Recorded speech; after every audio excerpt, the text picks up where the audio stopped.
He was some teenager from like the backwoods in North Carolina. I mean, I'm serious. Like Mitch was like, there's this guy and he plays at the pickin' party down the street at the diner, Little Joe or something like that. And he came in, smoked a bunch of weed, laid that down, and then left. Never saw him again.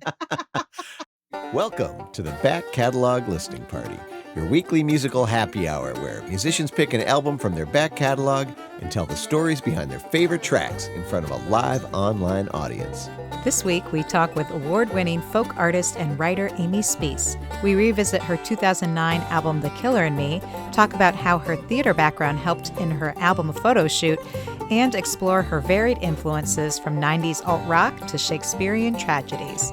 So pour a beverage, grab a snack, and kick back as we listen to music together here on the Back Catalog Listening Party, where it's always Friday and old albums never sounded better. Happy Friday. Happy Friday. Happy Friday.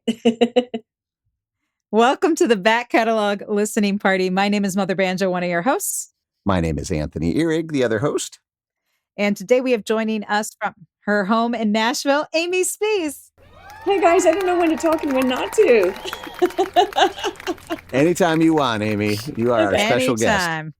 Yeah, that's right. We're so excited to have you and your dog joining us today. And we are excited to dig into your music today. Looks like Connie is excited for the party too, joining us from Richfield. And John Ola from San Antonio.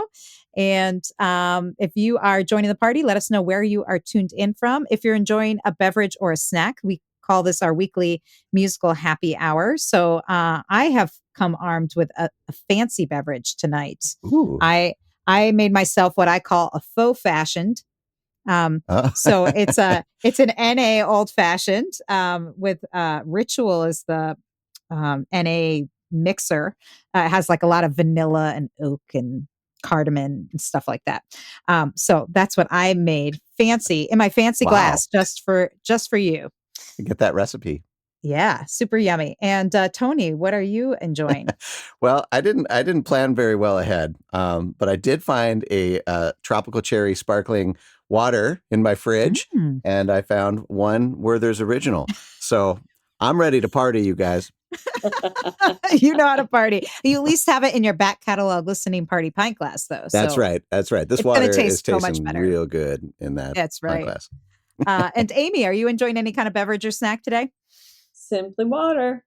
Water, the vocalist choice. Yes. I did just have a handful of garlic stuffed olives. That's my guilty pleasure. Sometimes it's just dinner. You know? Yeah. No judgments on what is dinner and what's a snack here on Back Catalog Listening Party, or what time of day, because people tune in from different time zones. But Tamara is joining us from Savage, from our central time zone, and Joe joining us from Chicago, and another Joe joining us from Minneapolis with his Summit Nialis, which, by the way, is a great NA local beer here in the Twin Cities. So thank you all for joining us. We're really excited to have Amy joining us today. We were chatting before he came on that Amy's super busy. We're going to hear all the different things that she's involved in addition to, making music and writing great songs. But we were just saying, we've been trying to make this happen for a while. And she's just like, I can't believe we made it happen. So we found the right window to do this in, and we're really excited. For folks who are maybe less familiar with your music, Amy, maybe you can give a brief, 2-minute origin story of where you grew up and how you fell into writing songs. I was born in Baltimore, Maryland. We kind of moved around a lot. I was one of those kids who went to the piano at 3 and started playing melodies. And so I studied music my whole life. I was really very serious about it as a kid. I was the clarinet player. I was the tenor sax in the marching band. I started taking voice lessons. I got very serious about voice. I almost went to Juilliard for classical music, but also applied for liberal arts colleges because I didn't know if I wanted to be an opera singer or a writer. I had never written any of my own songs yet. I was also obsessed with musical theater. Went to college, got obsessed by Shakespeare. I'd always like put the music kind of to the side. I have no artists of any kind in my family, and they were all like, "You do really well in school. How about do that and do that on the side?" And I was like, "Yeah, I'll do that on the side."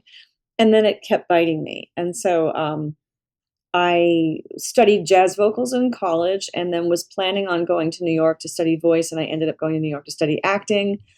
Became a classical actor for 5, 6 years. Had my own theater company, and then had a terrible breakup with a guy who was in a band, and I borrowed his guitar and learned three chords. And when he broke my heart, I wrote 10 really crappy songs. And what happened to live in the 1990s in the West Village, which was like a really like a revisionist version of the 70s, 60s folk scene. It was happening in Greenwich Village at the time. And I went and played a song at an open mic and was offered a full gig, which was crazy.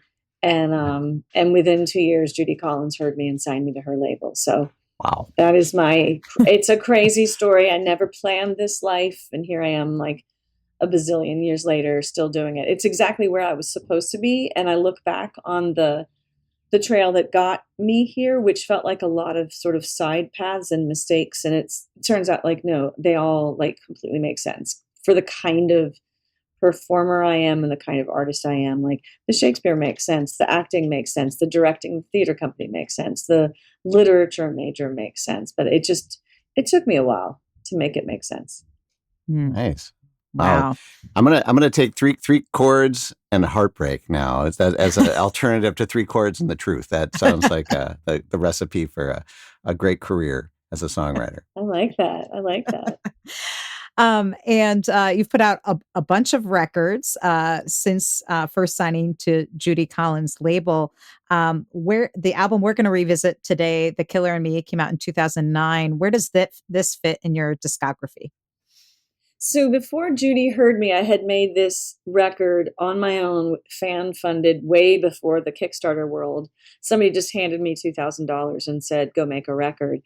And it really were my first songs I had written to do a solo thing. I was doing a duo before that. That got me heard by somebody in the folk world who brought me to Folk Alliance. And that kind of got me on the path to meeting Judy. And so by the time I had kind of started working in the Folk Alliance, I started like really listening to songs and kind of learning how to write songs. And I started making demos. And so when Judy signed me, she asked me if I had anything, and I'd already worked on a record, and they put that out. And that was 2006, which was Songs for Bright Street. So The Killer in Me was my second and last record for Wildflower Records, because after The Killer in Me, in the midst of that release, 30 Tigers signed me to my next record. But I was also like, as The Killer in Me was releasing, I was moving to Nashville. So it was like, it was the end of that label. But it was, I mean, they did such a great job with me that I love them. So yeah, it's my second real studio record. Excellent. Nice. Well, we're really excited to dig into it with you. And for some people, this might be a new record. For some of your Patreon folks, they're like old hat, but they might not have heard you dig into these songs in the same way. So we're really excited to do that with you. And the first track that you picked to feature on today's show is "Killer and Me," the title track. Is there anything you want to say about the song before we take a listen to it together? So I'm pretty sure that this is a duet with Ian Hunter, who is the lead singer from the 70s rock band Mott the Hoople. It's a long and winding random story how I met him, but he brought me on tour with him in England. We got to be buddies, and I asked him if he'd sing on my record. And the story of the writing of this record, I had left this is a divorce record for me. All of the songs were written when I was like separated from my now ex, and I was living up kind of in the vicinity of Woodstock in a real, like, I thought it was a cabin, it was a shack. It was a wood burning stove. That was the only source of heat. There was no cell service. It was just Wi-Fi. So I wrote I wrote The Killer in Me while I was up there, and then we recorded it with Ian. And the minute I wrote that song, I called Jim Mastro, my guitar player and my producer, and I said, "I've written the title track. I know this should be the title." Excellent. Well, let's give it a spin. This is Amy Speace, The Killer in Me, here on the Back Catalog Listening Party. The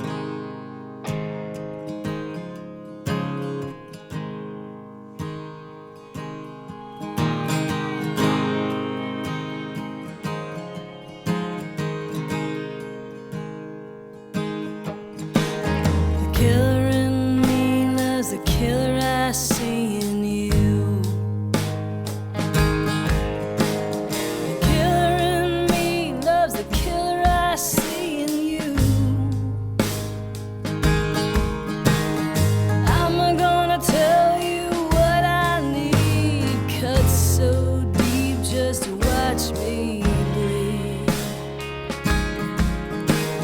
The killer in me loves the killer I see in you. Yeah, the lover in you don't mean the things you say. The lover in you don't mean the things you say. When you cut my heart like you got no shame, hurt so good, wanna share the blame. The lover in you don't mean the things you say. And the liar you hide has found the thief in me. The liar you hide has found the thief in me. Held up the truth with a loaded gun. You shot at its feet just to watch it run. The liar you hide has found the thief in me. So shade your eyes, cover up your heart, so I can bear my breast with its crooked scar. Float on our back beneath the stars. We'll leave it all behind in the reservoir. 'Cause the lever in me can't quit the lever in you. The lever in me can't quit the lever in you.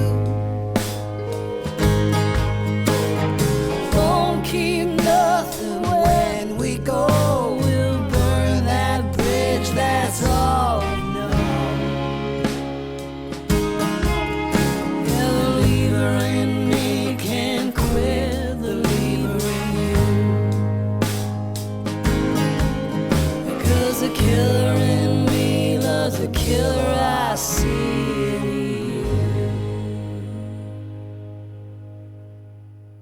All right. Amy Right. Speace with The Killer in Me, the title track to her 2009 album, which we are revisiting today on the Back Catalog Listening Party with Amy joining us live from her home in Nashville.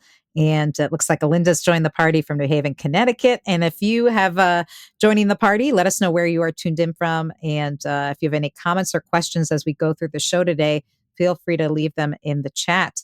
And man, I love the sound of those fat drums. Really Yeah. nice. Really nice. Tell us a little bit about where you recorded this and who recorded on this. So I had worked in New York City. I had a band, so I was not just Amy Speace. I was Amy Speace and the Tear Jerks, and I was very, as you could probably hear in my vocals, very inspired by Lucinda Williams, and really, and it was a rock. It was a rock Americana band, kind of at the beginning of the Americana world. So I was like really playing to that in a certain way. I listen to it now and I'm like, oh my God, what was I doing vocally? Like, it's way more sort of like slurry drunk than I am these days, you know? So, but that was like how it was back then. I was a little slurry and a little drunk. Um, we recorded this record. We went down to Mitch Easter, his studio in Greensboro, North Carolina. Mitch Easter is one of the producers that produced all of the early REM records. It was Mitch and Don. They were like the early architects of sort of the jangle Southern sound. So they did a lot of stuff. So they did Fables of the Reconstruction and Green and all of those like records that were seminal for me. And so we basically lived at Mitch's studio for the whole week. And James Mastro, who is my guitar player, who's actually tonight, he's coming to Nashville. He's on the road with Alejandro Escovedo right now.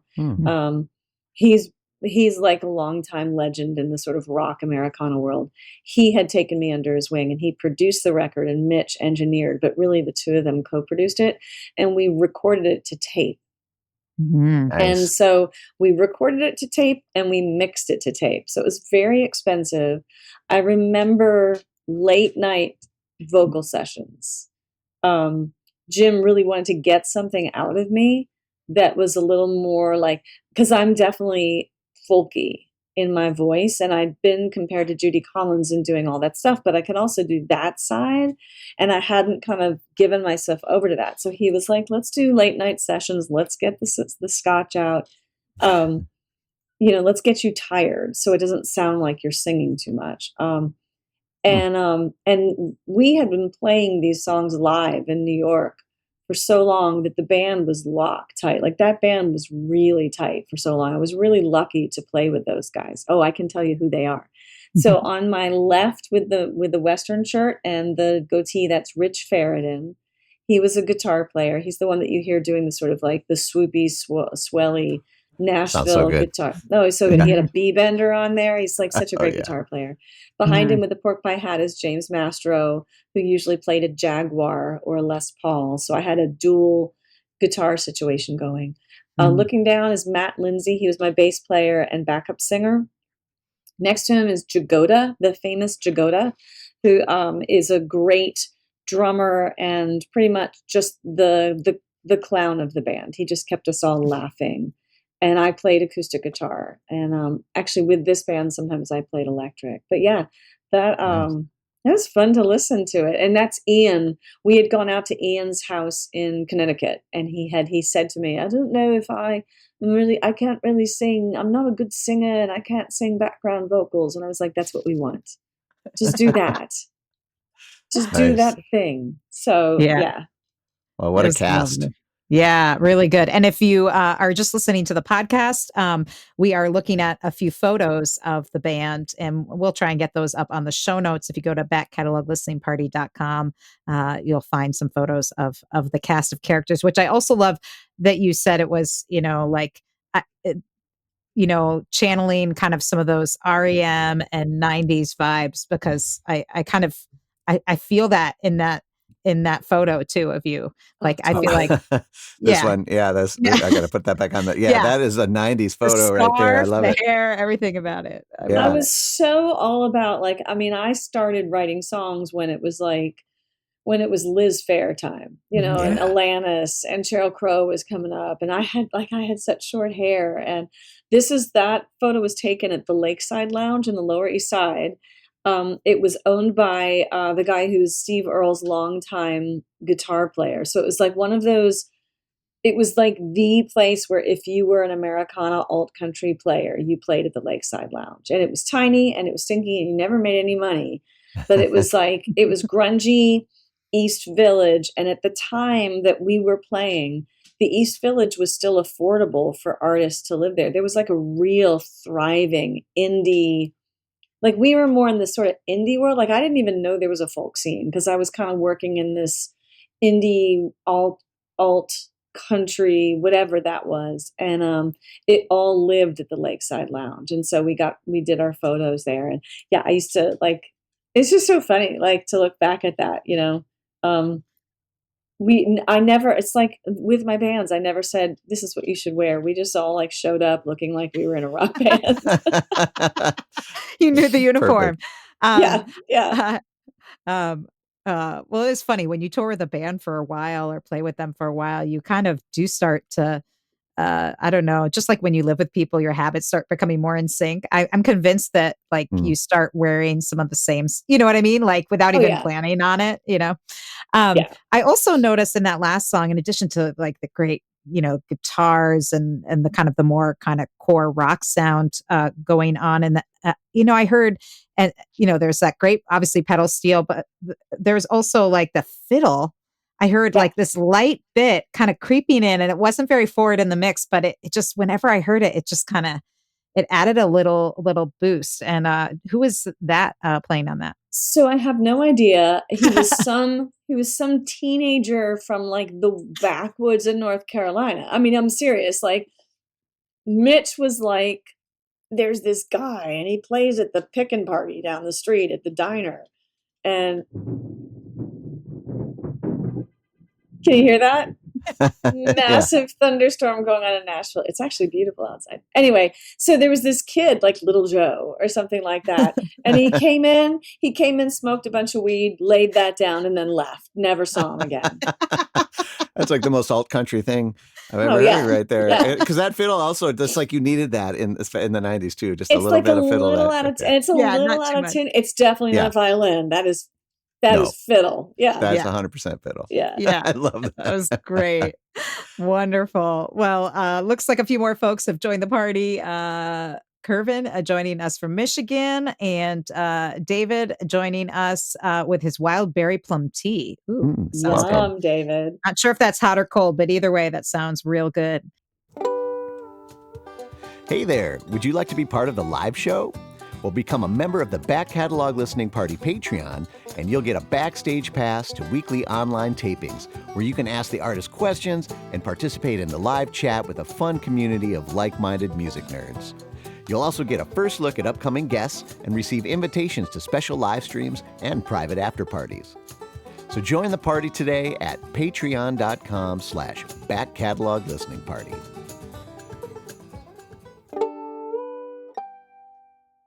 This is so much fun digging into the music, and I want to hear more. The next track you picked to feature, Amy, from this album is Something More Than Rain, and it seems appropriate given that the heavens have opened up in Nashville. So tell us a little bit about this one.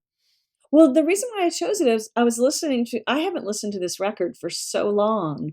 And John, my manager, is on the call right now on the thing right now. He's one of my closest friends, and he always calls this like my missing record. Like he loves this record, and I just never listened to it, and I kind of fell in love with it. And I got to this song, and I went, why do I never play this song anymore? Like, I love this song. This is a good song. So I'm like, that's why I wanted, because I was like, oh my gosh, I actually really like that. I can't believe I wrote this sort of jangly poppy song back then. So yeah, I just like the song. Awesome. Excellent. Is it going to make it back in the rotation now?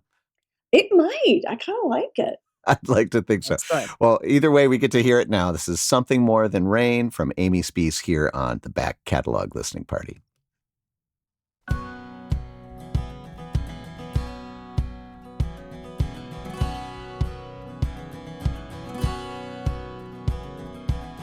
Kick down the walls, turn back the clock, put down the keys, change the locks, 'cause it looks like there's something more than rain coming down tonight.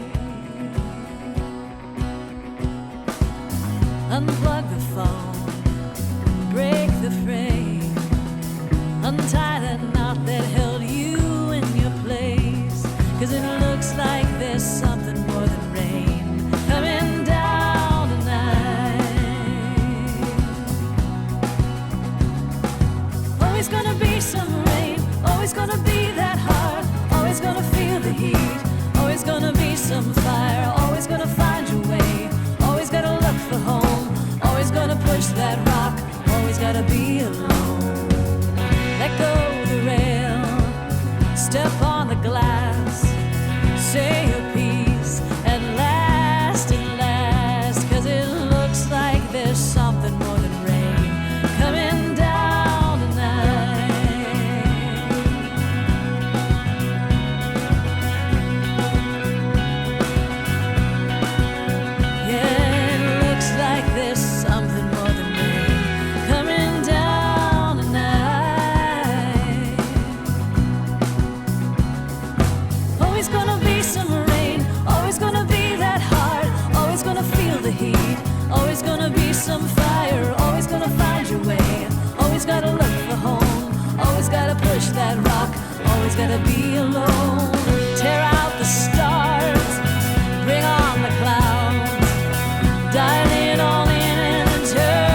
going down tonight.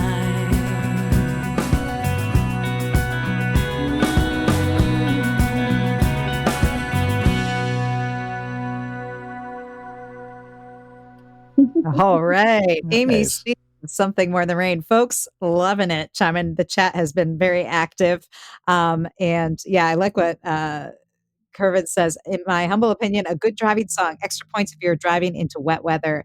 And I have to say, I could hear this in like as like part of a soundtrack to like a rom com or a drama, where it's like, yeah, like I'm getting in the car and I feel like the That's killer an in me is like epic the dark quality. breakup song. And then this is the like, I'm owning this.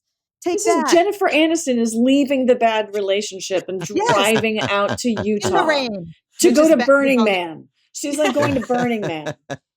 Yeah. The I car is swear. definitely from like the 60s or 70s too. Oh, Oh, definitely. it's like a Falcon. It's like Yeah. it's a Falcon. What is that called? A Falcon Air with the wing backs, like Yeah. yeah. I mean, come Oh. on. Like that song. Where did that song come from? I forgot about it completely.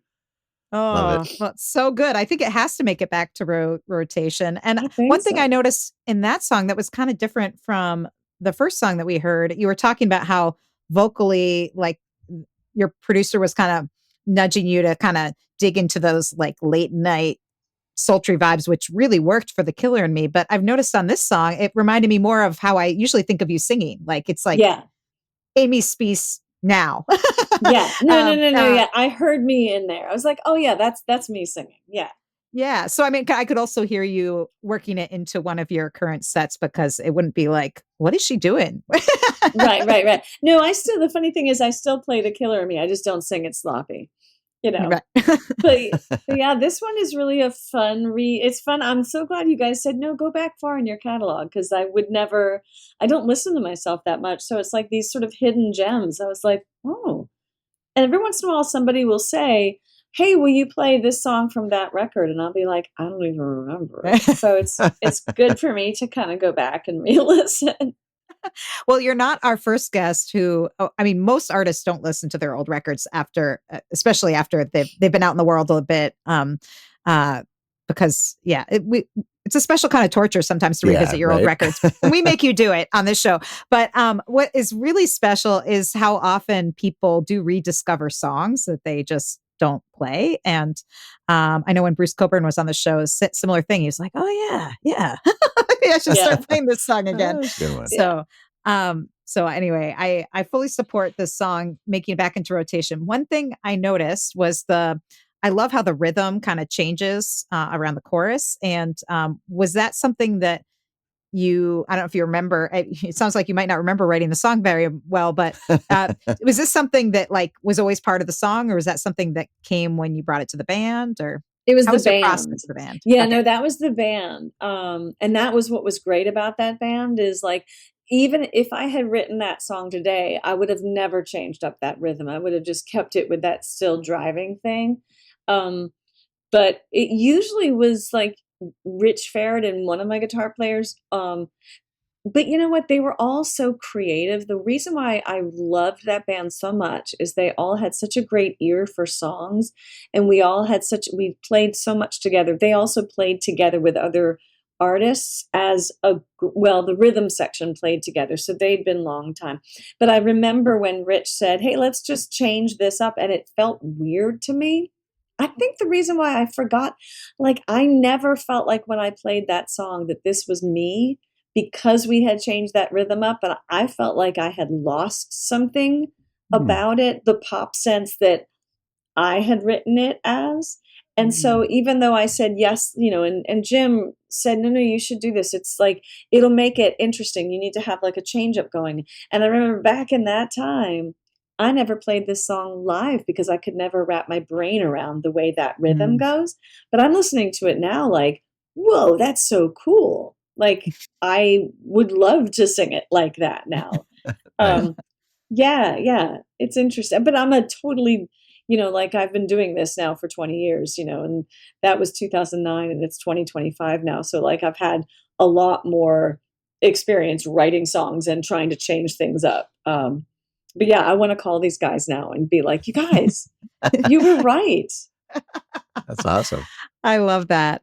And just wanted to mention that no matter how you are tuning into the show, whether it's the podcast or watching on YouTube, um, you are if you aren't listening to the high res files of this like we are, you're missing out because Yeah, as for good as sure. it sounds on the podcast, it's going to sound a million times better if you get the high res files. Unfortunately the CD is out of print because it was so popular. But you can find it on all the digital places, and I would highly recommend actually buying the files. Like go to like Yeah. Amazon or Apple Music or whatever, and download the real deal because it's going to sound so much better. There's a lot going on in these. Again, it was made to Yeah. tape, so there's a You lot can of. tell, these analog recordings, they're just, I don't know, just they have more dimension to them. I know. That's why I want And to this warmth. re-release it on vinyl because it Yeah. really had a certain vibe to it. That record had a vibe. Yeah. Mhm. So I'll second And Ellen's suggestion. If you're not, getting it squished through the MP3 and through the digital pipes, you're going to hear what we're hearing right now, which is it's huge. It sounds so that. big. Yeah. Yeah, I love it. Yeah, really good. And you can also, of course, get Amy Speace's other music and merch at amyspeace.com, including some vinyl of her most recent record, The American Dream. And one thing I did want to mention, you were talking about how the album is a vibe, which it really is. And I feel like the vibe is really captured in this album art. And Yes. and I don't know if this picture, like, I'm guessing, I mean, I'm sure this was a photo shoot, but like it kind of looks like it could be like a cabiny vibe back there. I don't know if this was shot there or if it's too fancy for where you were staying in your shack. It's a loft in Soho. Oh, okay. So not a shack in the No, woods, but but it's an empty loft in Soho that actually Wilco had just done a photo shoot there with this photographer. And so I come from the theater world, so I'm very visually, like Mm. I sort of plan out the visuals. I'm not a good photographer and I'm not a good artist, but I was like, I knew exactly what I want this cover to look like. Mhm. And I want a red dress and I had this ripped up old denim jacket. I want overdone makeup. I wanted to Lucinda. I mean, I was like copying Mm. Lucinda at this point. And I wanted to look bereft. And I actually, it was really funny because like my band watched this photo shoot because we did it together and they watched me do this. And um, I made myself cry so that all the mascara was streaming down my face. So you can see that my face is wet. I was actually crying. Wow. I can't, it's like Wow. That's method committed. acting. I I was was gonna so say, committed. I was committed to it. I love It it. was, I'm so, it's like so funny. It's almost like I'm a little Reese Witherspoon about things. Like when I go in, I It's go all all good. in, but yeah, like the makeup is dripping and I wanted it to look kind of like bereft and bedraggled and creepy. And, yeah, and that's a loft in Soho with a photographer named Jeff Pisano, who I mm, met through Judy. And about 10 years ago, he moved to Nashville. And so now he's in Nashville. He's like one of the big photographers around Nashville. He just did a book that's about Americana covers and he's worked with everybody. And he actually still has all of these files on his hard drive. Cause like I saw him a couple weeks ago and he said, "Do you remember this photo shoot?" I said, "I totally remember it. It was 2006 in Soho." And he said, "And you cried?" And I said, "I know. You must have thought I was insane." It Wow. was very funny. I love that. And I also love not only did you achieve your goal, I mean, again, it really is the vibe that you captured in a beautiful photograph. But I also really love that you were able to bring in that part of your acting and Mm. and theater work into like setting a scene, for this visually. Because often when I think of like artists, musicians who also have theater training, it's more of some of the performance, right? Like being on Right. stage and telling stories and that kind of thing. But this is so interesting. It's a whole nother component that I hadn't really thought of, which is, setting a visual stage as Yeah. well, which I think is what a what a cool use of some of those skills that you have, and to be able to make yourself cry, which not everyone can do. I So can do it at a drop of a hat. I just have to think of my dog and like holding her while they put her down. That oh, was my trick as an actor. If I had to cry over dead bodies, I just pretended to hold my dog, and then people would be like, "Oh my God." I mean, here's the thing. I was so serious about this that my senior year in high school, we did the senior high school musical, right? It's just a senior high school musical. But I was very serious because this is what I was going to do for my life. And I played Maria in West Side Story. I dyed my hair black for real, like dyed it black. And I spoke it into, I spoke Spanish. I had taken Spanish for all these years. And so I spoke the whole thing in a Spanish accent, a real Spanish accent. I worked with a dialect coach. Wow. And at the end, when I took the gun and I was like, Chino, whatever the last thing is before, like I whipped around to my castmates and they were all like, wait, she's really crying. Like, she's really crying. They couldn't believe it. And everybody thought like I was wearing a wig. And it's like, no, I dyed my hair. Committed. It was so annoying. I'm so hard to be around. I love it. And by the way, speaking of your theater background, Joe had a question. He said you mentioned the Bard a couple of times Yes. as a key influence in your journey. Can you say a bit more about that? Favorite plays, soliloquies, any roles you played? The role I played most often is Beatrice in Much Ado About Nothing. That's kind of like my signature. The smartass who really wants to fall in love. I also played Catherine in Henry V. Although my dream would be to play Henry V someday. That's one of my favorite characters. I played Cordelia in Lear. I played Juliet in Romeo and Juliet. Let's see, one of my favorite soliloquies, and I'm not going to do the whole thing, but it's Juliet's speech when she is waiting for Romeo to come to her bed. And she's basically I envision her sitting on her bed looking out the window and telling the sun to go away and let the moon come up, because once the moon comes up, Romeo. So it's gallop apace, you fiery footed steeds, toward Phoebus' lodging. Such a something as Phaeton would. I can't remember that one, but I do. I usually can remember that one because that was one of my audition speeches. But I also know, "Oh, for a muse of fire that would offend the slightest," the chorus part to Henry V. And I, of course, because I'm an overachiever, I know "To Be or Not to Be." Yeah. And someone just said Ophelia. Oh no, Ophelia doesn't have any good speeches. She's just the dead girl. Sure. I'd rather play Hamlet. Or Gertrude. Yeah. Gertrude's a good, juicy part. Yeah. Is acting still something that shows up in your life in that capacity?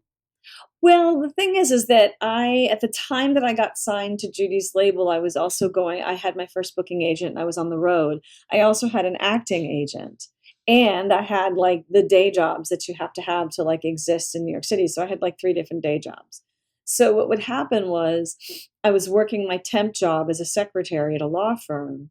And then I would get a call from my agent to go to the audition for something. And I'd get a casting call and I'd run down during my lunch hour. I'd go back. The next day,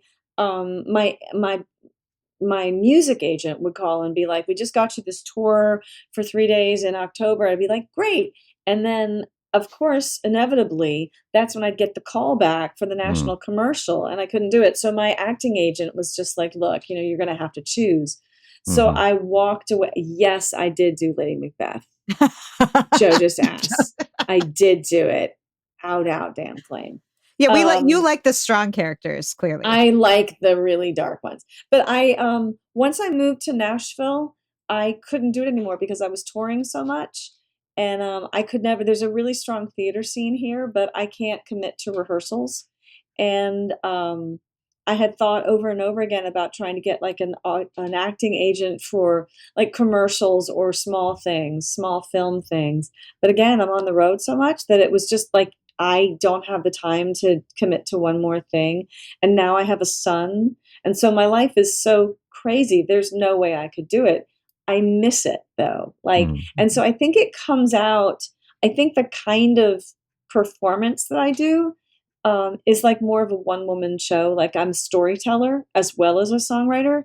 And so I lean heavily on the, I would say the sort of organic, honest theatrics of Mm. what I bring to the stage. So there's a theatrical element to it without it being theatrical and fake. I'm Mhm. not playing a character, I'm just being me. But I also teach performance. I've been teaching for 20 years, and the technique that I teach comes directly from my schooling in how to act and how to speak Shakespeare. And Right. that brings up, I'm guessing that your book, you have a couple books, but to the performer, the singer songwriter's handbook. I'm guessing that is kind of based on that technique that you use. It's 100%. It's exactly what I teach with a couple like extra chapters of encouragement to people who are just starting out. I think my favorite chapter is um, learned by failing, which is called How to Be the Opening Act Mm. and Things Not to Say on Stage. I All of love that it. very usable material. So, Yeah. if for any of you songwriters or budding performers out there, definitely want to check that out. So, if you go to amyspeace.com and go to the store page, you'll find that book you can buy. You can find the records, both vinyl and CD. And then I hear that you have a new poetry book coming out. Is that right? Yeah, I did this thing over COVID when I thought that I was unemployed forever and I was nervous because I had a 1 year old. And I thought, like, all the venues of I make my living on the road. How am I going to do this? And I thought the only other thing I love doing is teaching. But I want to teach at the university level. I don't want to teach high school. That's what Jamie does, Huck's dad. And I still wanted to do music, so I went back for my master's, and so I got a master's of fine arts in creative writing and poetry. Mm. And for my thesis, I wrote a poetry manuscript, and it got picked up by Red Hen Press, which is a really good poetry imprint, and it's coming out in the spring of 2027. Excellent. Wow. All So you right. found other ways to fill up that space, Yeah, like I'm maybe not not busy enough. acting. Yeah, Yeah, yeah, exactly. no, yeah, yeah. Maybe I'll go back to acting when Huck is in college. Yeah, you never know. There's always different, stages, different acts, if you will, of Yeah. one's life. The Back Catalog Listening Party is brought to you by EFS Publicity. Founded by veteran publicist, promoter, DJ, and musician Ellen Stanley, EFS brings an artist's perspective to the table, working to help clients get to the next level in their career. Services include national and international media campaigns, radio promotions, tour press, crowdfunding, grant writing, and more. Get a quote or set up a consultation today at efspublicity.com. Well, we are so excited to chat about all your different hats that you wear. But I want to hear some more music because I'm really digging this record. And I remember when this record came out because I remember it got, especially that title track, got a ton of airplay on my radio show. And so I remember it, but it's been a minute since I've really done a Yeah. deep dive into it. So this is super fun for me. The next track you picked to feature is Dog Days. Is there anything you want to say about this? Think is this the first track on the record? I feel like it might be the first or the second track on the It's the record. first track, correct? It is the first track. Yep. So I grew up mostly in a little small town in the middle of nowhere, Pennsylvania, called Williamsport, Pennsylvania. And it was just like one of those idyllic childhoods, like in a small town along the Susquehanna River with farms everywhere. So a lot of cornfields, a lot of freedom. So it's funny. I consider myself like a New York City girl because I was there for 20 some years, and now I'm in Nashville for 16 years. But the truth is that I'm like my dad grew up on a farm. I'm like a farm girl who grew up in a real small rural town who landed in the big city. So this was like a portrait of that little town is what it was. Excellent. Let's give it a spin. This is Amy Speace, Dog Days, here on the Back Catalog Listening Party.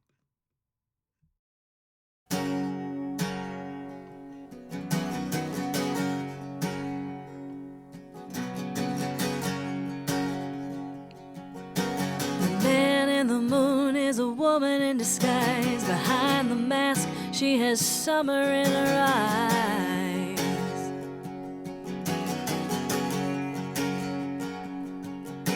The night air hangs thick, the crickets fade. From east to west, the evening's on parade.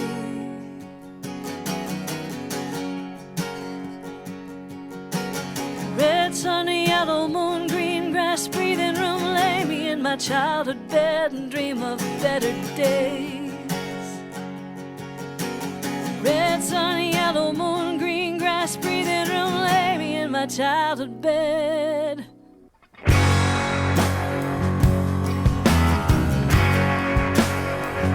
The alleys lined in barrel fires, burning leaves, black smoke spirals.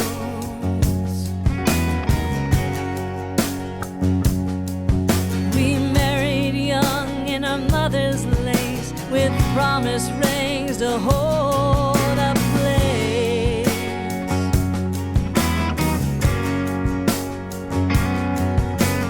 Red sun, yellow moon, green grass, breathing room. Lay me in my lover's bed. Red sun, yellow moon, green grass, breathing room. Lay me in my lover's bed and dream of dark days.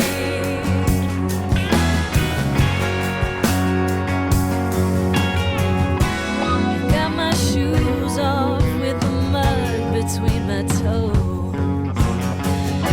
Now don't forget to dress me in my Sunday clothes. Oh, I could count the afternoons left on my hand. Let it all begin again.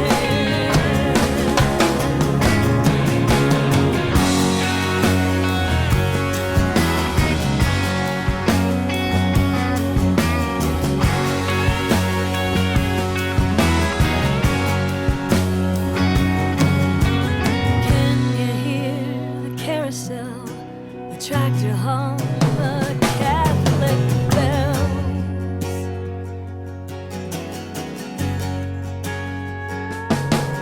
We ran toward our slowing down. We'll never leave this Lackawanna town.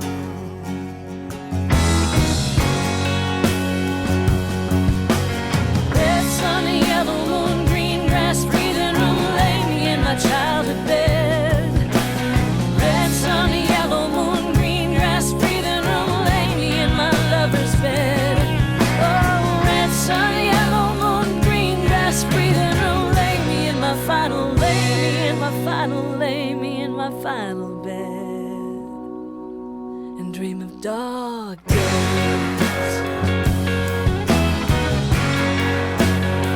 Dream of dark days.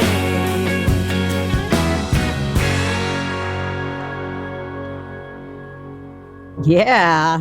Heck yeah. Oh, that is a great opener. I can see why you put that as the opener on the record. That Ugh. guitar work, holy smokes. I know Yeah. those guitar players, like all the way around. I gotta Yeah. rock out some more. What am I doing? Oh my God. And I was listening to like the bass line is Oh, so yeah. Especially on the bridge thick. where it Yeah. gets kind of yeah. high. Oh, beautiful. And then Jagoda on drums, like that whole like he does these and then it doesn't go anywhere. It's like these fills that don't land. And so it just keeps building this tension and then dropping it and building this tension. And I just realized that was like 17-year-old Anthony DaCosta singing background vocals on that. Hmm. I was wondering who that was. As Anthony singing- DaCosta when he was that's like amazing. 17. He's now just 40, I think. You know, Yeah. lives in the neighborhood and is like producing great records. But he was like a kid, snot-nosed kid running around the folk scene, and he had a Mhm. great voice, and he came and sang background on this record with me. Oh, Man, so good. Yeah. So good. cool. I'm so happy to revisit this. The comments again lighting up. And if you like this record, again, find it on all the digital places. Yeah. And if you find a hard copy, get it, whether it's Yeah. on eBay or, you know, you happen to see it on a friend's shelf and you think you might borrow it for a little bit, you know, whatever. You want to get the high res files because again, the sound is so freaking good. And if Amy ever puts it out on vinyl, you just I can't wait. I would be first in line to pick it up. And one of the ways you can help her is not only by buying her merch on her website, you can also support Amy's music and all of her creative work by joining her Patreon. And this is a Mhm. great way to support her work on an ongoing basis. And we should ask you, Amy, what do Patreon supporters, what do you like to offer your Patreon people? So I promise 2 things a month. Um, and so I am always writing songs, and the minute I write a song, I make a video of it, as is, and I upload that to Patreon. And then I'll usually, like, I'm a big editor, so I'll share the edit. Sometimes I'll Mm. share like a video of me and the writer writing it together. I share poetry. It's the only place I share my poetry. So Patreon people have read a lot of my book in advance. Um, I share all of, like, the demo tracks to records. So I've worked out all of my records. I started Patreon in 2016, so way before Mm. most people were doing it. And so if you get on Patreon, you have access to everything back, which means you have access to all the demos of all my Mhm. records back to Me and the Ghost of Charlemagne that came out in 2019. Wow. So Wow. yeah, it's a Wow. lot. I That's a give away a lot of lot. great. It's a lot of Uh, value, folks. yeah, it's a Yes. lot of value. So, and you're supporting Amy's music and other creative work. So, get on that. Go to patreon.com/Amy Speace. And that link, if you're just listening on the podcast, you're on the go, you're in your car. You can also find that link either from her website, amyspeace.com, or at the backcataloglisteningparty.com website as well. And while we're on the topic of Patreon, we want to Yeah. give a special shout out to our Patreon people. And these are the folks that have kept the show going for over 5 years, 5.5 years. This was our COVID project, and it's still going thanks to these people who said, yes, we love listening to records with our favorite artists and getting that background stuff and that insider information. So we want to thank Penny, Anna, Linda, Bevan, Connie, Vaughn, Alan, Chris, Becky, Peggy, Becky, Peggy, Joe, Jim, Beverly, John, Fred, Tim, Sarah, David, Jocelyn, Matt, Steve, Mark, Homestead, Pick and Parlor, Severin, Lynn, Mary, Nikki, Joni, David, CJ, Wiley, Christy, Diane, Hetty, Sandy, Neighbor, Ann, BZ, Paul, Cynthia, Ross, Mike, and maybe you. If you would like to join our Patreon, that's how you get invites to these tapings, which we do just about every week. So if you want to get invites, if you want to, get the first listen to episodes before they get dropped, and first look at all the guests. And if you want to get a back catalog listening party pint glass, like Anthony has right there, you can sign up as well. But we'd love to have you join the party. So, Yeah, yeah. We thank everybody who's been here, whether it's Amy's Patreon members or our Patreon members. That's a big part of what this makes this show special to me is the interaction. We might be online and doing it from all over the world, but when we're all together listening to music and kind of like enjoying it in real time, something happens. At least the way I hear the music changes, and there's just something special that happens when people listen to music together. So whether it's Amy's or our Patreon, supporting independent artists through these channels is, I think, the way to go. and rediscovering these great recordings that people put their soul and their time and their money and all their resources into and make themselves cry to make the record, That's like right. I mean, come on. that's we want to honor the creative work that musicians do, because great music isn't only good for 6 months, Yeah. despite what the media wants to tell you. So, But it's expensive to put out. And Amy mentioned earlier something about maybe someday re-releasing this, The Killer and Me, on vinyl.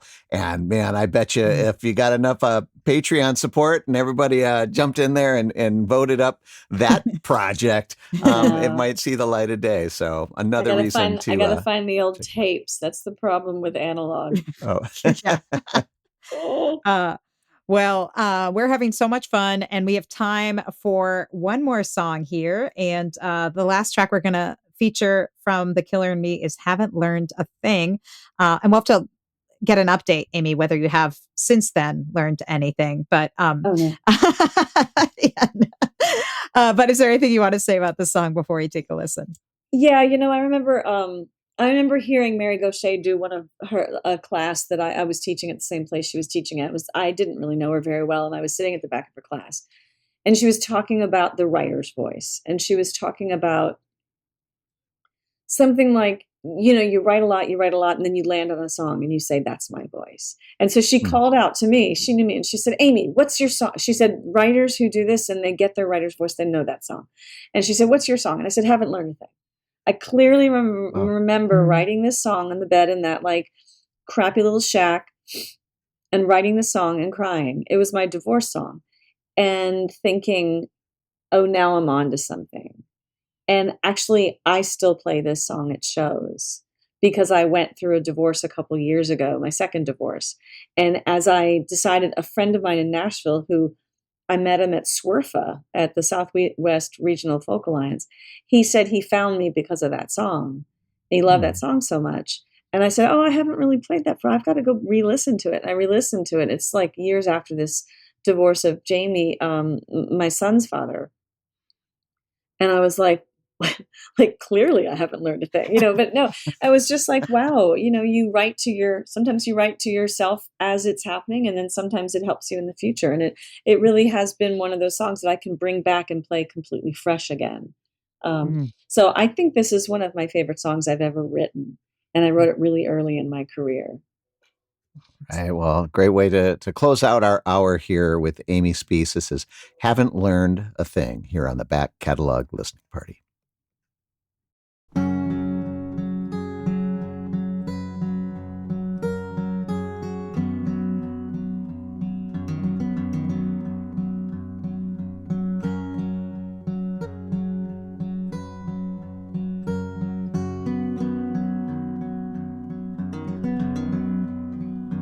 I have failed and I have fallen, cried till I was bawling, and down so low my face was on the tiles, with the cold against my lips, hollow like your kiss, was empty as a North Dakota mile. I tried leaving without losing, but the hardest part was choosing which direction I would run when I was free. And the only thing I've learned is that I haven't learned a thing. I've drank one too many glasses, I've been bruised and I've been battered by mistakes I never bothered to avoid, and friends who tried to offer advice I didn't follow, grew tired of watching all that I destroyed. So I faked my best foot forward while sneaking backwards toward the center where the truth wouldn't sting. And the only thing I've learned is that I haven't learned a thing. We live, we earn, we flame, we burn, we cry. We crawl, we run, we reach to touch the sky. And though our wings are made of wax, we try to fly too close to the light, trying to get it right.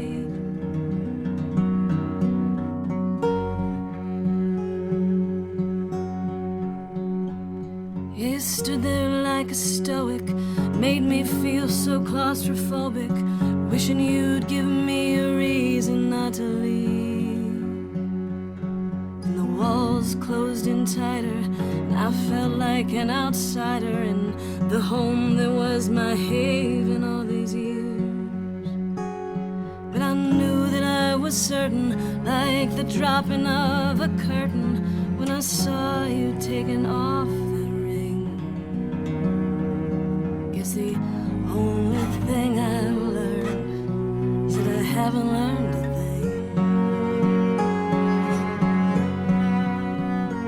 We live,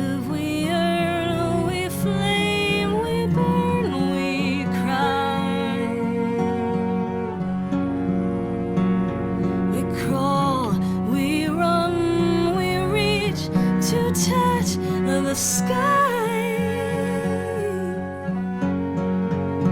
and though our wings are made of wax, we try to fly too close to the light just to get it right.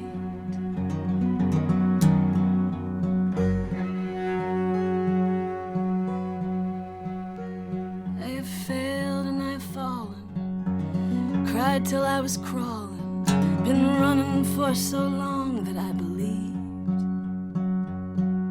the thin ice where I landed was steadier than where I'd been, and now I'm not sure what's in front of me.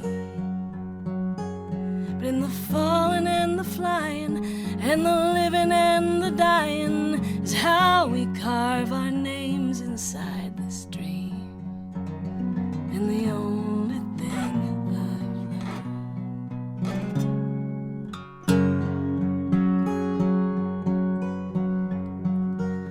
yeah, the only thing to learn is that you never learn a thing.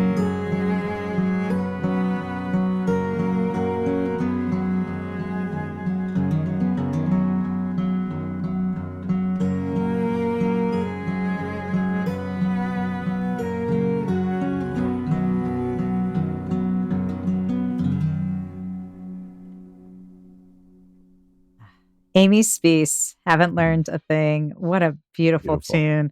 And I have to say, the strings on that definitely wasn't a stoned fiddler that they got out of the backwoods on that. It sounded like a cello, right? I It's don't a know if there's cello, also, yeah, yeah, yeah, beautiful, yeah. beautiful stuff. And then what was that kind of tinkly sound? I heard it just on one I heard side of that my too. I was headphone. curious about that. Is that a I keyboard or like something no, percussion or guitar? I couldn't tell what it I was.